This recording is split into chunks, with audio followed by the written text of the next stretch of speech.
you're being controlled, you just want to find a way to break as soon as possible away from that feeling. You do not like it, especially in school, let's be honest. When was the last time you recall having a nice memory relating to the fact that you had to sit down the whole lesson and not talk to anyone? You had to just listen to what someone else is saying the whole time. You don't even get to have a say in it. It feels horrible, doesn't it? Well, the movie Dead Poet Society just happens to discuss this exact topic of teaching for different methods. The one that involves control and a strict curriculum, or a different approach to teaching, which is a more unorthodox one, if you will, because we see a character, which is Mr. Keating, that he decides to just throw away everything that you know about school and do it his own way. And it is amazing because he teaches his students a new way of learning poetry, which is not based on books, because he wants to inspire them to truly know them from the heart, not just to remember them because that's what they have to do at school. So he encourages them to study it, but in a more diverse way. For instance, in one scene, he tells them to just run in the field and like scream the poems out loud, and that way they really see it with passion. It will really be stuck in their heads for the rest of their lives with how they learn it. They will actually care about it. They're making memories with these poets.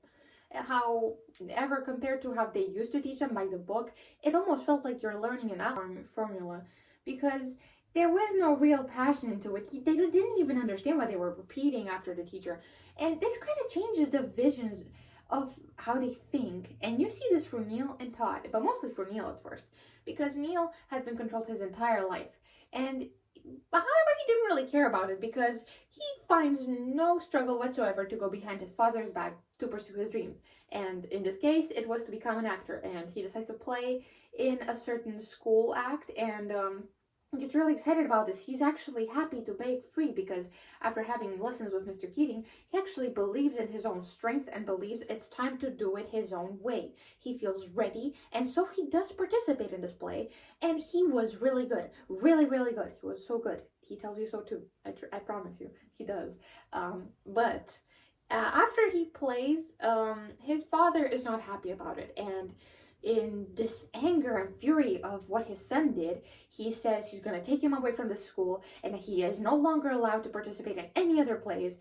And for Neil, that's like telling him life has ended. So, because he couldn't handle how much freedom he felt during the moment when he played, he genuinely felt himself. Do you imagine how it's like that you get to perform the way you want, and then you get that all away? That feels heartbreaking, and he felt that way. He felt empty.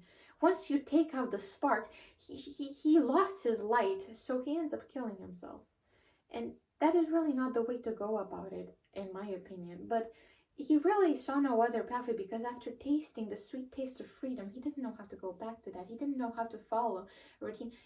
His father told him to be a doctor, for God's sake. He didn't want to do that. However, let me tell you what could have been done differently, because I feel like, despite control not being good, it is sometimes needed.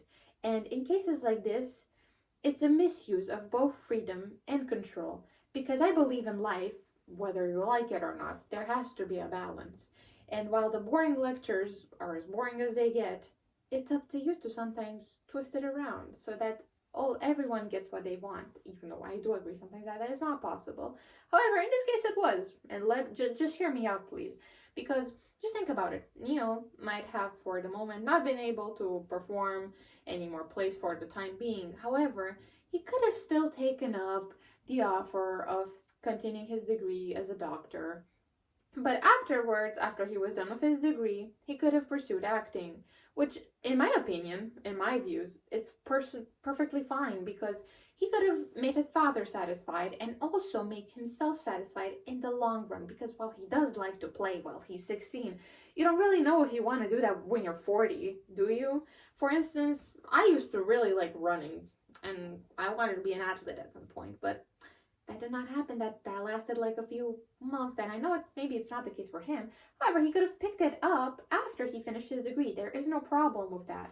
And afterwards, maybe once he was done with acting, he could have actually had a second job, one that's reliable. Because it's always good to have some stability in life, because if you don't, you find yourself being lost.